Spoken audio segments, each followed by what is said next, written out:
Everyone, this is Preeti Yadav. So today I am going to explain you chapter number 18 of Hindi literature of class 5th. Chapter name is हीरा कुड़ी. So in this chapter we will read everyone माँ की ममता और बच्चे की माँ के लिए तड़प को उजागर करती हुई एक कहानी जो आपके मन को छू लेती है. So everyone, let's start. एक ग्वालिन थी, नाम था हीरा. उसकी थी एक गाय जिसका नाम था कुड़ी. तो यहाँ पर एक ग्वालिन है जो कि दूध से रिलेटेड वर्क करती थी, काम करती थी. उसका नाम हीरा था. उसके पास एक गाय थी जिसका नाम कुड़ी था. हीरा 1 महीने का बच्चा था. हीरा का 1 महीने का बच्चा था. गाय की भी 1 महीने की बछिया थी. हीरा रायगढ़ के पर्वत पर चढ़कर महाराष्ट्र के राजा को दूध देने जाया करती थी. राजा कुड़ी का गाय का दूध पीकर आनंद मनाता था. बछिया रोती रहती थी. हीरा के मन में बछिया के लिए किसी भी दिन दया नहीं जागती थी. दूध दुहने की समय कुड़ी गाय रह रहकर बछिया को पुकारती थी. यानी जो ग्वालिन थी, जो हीरा थी, वो गाय का कुड़ी का दूध लेकर के महाराष्ट्र के राजा के पास जाती थी और उसकी बछिया के लिए कुछ नहीं छोड़ती थी. वो बछिया बहुत ज़्यादा परेशान होती थी और रोती थी और ग्वालिन को यह देखकर उसके मन में जरा सा भी दया नहीं आती थी. बछिया दौड़कर दूध पीने के लिए आती पर हीरा उसे लौटा देती, उसे खूंटे से बांधे रखती. इस प्रकार बछिया अपनी माँ को नहीं पा सकती थी. वह दूध के लिए तरसती थी, बिलखती रहती थी. मीन्स एवरीवन, यहाँ पर जो हीरा थी वो बछिया को किसी भी तरह से उस कुड़ी के पास नहीं आने देती थी और जब भी वो आती थी तो उसे भगा देती थी और उसे हमेशा खूंटे से बांधे रखती थी और बेचारी वो तरसती रहती थी और उसके लिए रोती रहती थी. So everyone, now come on next page. Heera का ध्यान उधर कभी नहीं जाता था. वह तो सुबह शाम दूध धोकर उसे बेचने के लिए राजा के किले में चली जाती थी. रात होने से पहले हीरा किले से लौट आती थी. यानी उसका ध्यान कभी जाता ही नहीं था बछिया की तरफ. वो हमेशा सुबह शाम चली जाती थी और रात होने से पहले लौट आती थी. पहले अपने बच्चे को दूध पिलाती, थपकियाँ देकर सुला देती थी, फिर बछिया को पकड़कर कुड़ी के पास ले जाती. बछिया लपक कर अपनी माँ की गोद में जा चुकती. दूध जरा सा पी ही पाती थी कि कुड़ी अपनी बछिया के तन को चाट कर सुला दिया करती थी. बछिया भूखी ही रह जाती थी और राजा दूध पीकर मौज बनाता था. इस तरह दिन बीतते रहे. यानी यहाँ किसी भी तरह से बछिया को कोई आराम नहीं था. वो थोड़ा सा ही पी पाती थी दूध, तब तक कुड़ी उसको चाट कर सुला देती थी. एक दिन हीरा दूध बेचने के लिए किले में गई. वहाँ दूध का मूल्य चुकाने में राजा को कोषाध्यक्ष ने देरी लगा दी. कोषाध्यक्ष जो उसका जो कोष का जो अध्यक्ष होता है, खजाने का, वो लगा दी. शाम का घंटा बज गया. किले का फाटक बंद कर दिया गया. हीरा बोली, द्वार खोलो. पहरेदार ने कहा, आज्ञा नहीं है. हीरा का मन बच्चे के लिए छटपटाने लगा. वह रो रो कर कहने लगी, मेरा मुन्ना भूखा है, तुम्हारे पैर पड़ती हूँ, फाटक खोल दो. राजा के पत्थर दिल पहरेदार ने द्वार नहीं खोला. बालक को दूध पिलाने के लिए माँ की छाती फटने लगी. उसने फाटक की. तो मीज़ यहाँ पर क्या हुआ कि जैसे ही जिस दिन हीरा एक दिन अपना दूध लेकर के महाराष्ट्र के किले में गई तो वहाँ उसके कोषाध्यक्ष ने देर कर दी. अब शाम का घंटा भी बज गया, तब तक फाटक हो गया बंद. अब तब तक उनके पहरेदारों ने फाटक बंद कर दिया.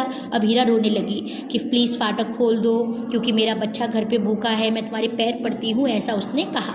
लेकिन वहाँ के किसी भी पहरेदार ने फाटक नहीं खोला. सो एवरीवन, जंजीर पकड़कर हिलाई और फिर विनती की. यानी उसने हीरा ने जंजीर पकड़ ली उसकी फाटक की और हिलाकर बहुत ज़्यादा विनती करने लगी, अरे भाई एक बार के लिए द्वार खोल दो. पहरेदार ने फिर जल्लाकर कहा, हुक्म नहीं है, यानी राजा की आज्ञा नहीं है. सूरज छिप गया. पंछी पंख फैलाकर अपने बसेरों की ओर उड़ चले. किले के मध्य भाग में देव मंदिर के ऊपर सांझ का तारा दिखने लगा. यानी किले के बीच में जो एक मंदिर था उस पर एक जो सांझ का जो तारा दिखता है, यानी तारे छोटे छोटे दिखाई देने लगे. हीरा रोकर मन ही मन कहने लगी, काश मुझे पंख मिल जाते और मैं अपने लाल के पास पहुंच जाती. वह दूध पीने गया और बिलख रहा होगा. दूध पीने के लिए पिए बिना बिलख रहा होगा. तो यानी हीरा का जो मन था वो रो रो कर कहने लगा, काश मुझे पंख मिल जाते और मैं अपने लाल के पास पहुंच जाती, क्योंकि जो मेरा लाल है वो दूध पीने के लिए बिलख रहा होगा. पहाड़ के नीचे तराई में हीरा का घर था. यानी जो पहाड़ के नीचे जो एक खाई थी उसमें हीरा का घर था. कुड़ी गाय अपनी बछिया को पुकार रही थी. वहाँ से उसकी पुकार हीरा को सुनाई पड़ी. दूध की मटकी पटक कर उठ खड़ी हुई. वह किसी रास्ते की खोज करने लगी. तो फिर क्या हुआ, किले की दीवार पुरानी थी, एक जगह पर किनारे से पहाड़ धंस गया था, तो एक पीपल का पेड़ दीवार पर झुका था। उसी जगह पर आधी रात में चांदनी पड़ रही थी। हीरा ने चांदनी में देखा कि चट्टानों की नोकें घड़ियाल के बड़े बड़े दांतों की तरह चमक रही हैं। हीरा उसी रास्ते से धीमे धीमे उतरने लगी, एक एक पत्थर पर पैर टिकाकर। उसके बाद पगडंडी से हीरा अपने घर जा पहुंची। तो मीज़ यहाँ पर हीरा ने अब हिम्मत दिखाई और वहाँ पर उसने देखा कि किले की एक पुरानी दीवार थी, वहाँ पर एक पीपल का पेड़ झुका हुआ था और वहाँ पर जो चट्टानें थी वो नोकों की तरह दिखाई दे रही थी। उनको पकड़कर वो अपने घर पहुँच गई। उस समय रात का तीसरा पहर बीत रहा था। यानी आधी रात से भी ज़्यादा हो चुका था। भोर होने की तैयारी थी, यानी सुबह होने वाली थी। बच्चा रो रो कर सो गया था। हीरा सोते हुए बच्चे को उठाकर छाती से लगाकर दूध पिलाने लगी। तो जैसे ही वो घर पहुंची, उसने अपने रोते हुए बच्चे को उठाया और दूध से लगाकर पिलाने लगी। उधर रस्सी तोड़कर कुड़ी की भूखी बच्चियाँ भी दूध पीने लगी थी। हीरा ने उसे बांधा नहीं, उसे अपनी भूल का बोध पता चल गया था कि किस तरह एक बच्चा और माँ एक दूसरे के लिए तड़पते हैं। भोर हुई यानी सुबह हो गई, दिन चढ़ने लगा, दिन हो गया। रायगढ़ के राजा ने नींद में जाकर दूध मांगा। हीरा दूध नहीं लाई थी। सिपाही दौड़ा गया हीरा के घर से दूध लाने के लिए। हीरा कहने लगी, दूध नहीं है, सूख गया है। वह ठहरा राजा का सिपाही, वह भला क्यों मानने लगा। हीरा को पकड़कर वह किले में ले आया। राजा ने हीरा से सारी कहानी सुनी, उसका दिल पिघला। राजा ने हीरा को एक गांव जागीर में दे दिया और जिस मार्ग से हीरा अपने जीवन का संकट में डालकर अपने बच्चे को समीप जा पहुंची थी, राजा ने उस कठिन रास्ते का नाम हीराकुड़ी रख दिया। तो means everyone, this chapter is written by Rabindranath Thakur.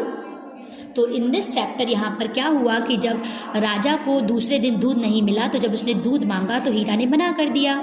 यहाँ पर सिपाही जब पहुँचा तो उसे पता चला, क्योंकि वो तो सिपाही था, वो हीरा को अपने पास महल में ले गया। जब हीरा ने सारी कहानी राजा को बताई तो राजा उस पर बहुत ज़्यादा दयावान हो गया। उसने एक गांव हीरा को उसकी जागीर में दे दिया, दान कर दिया।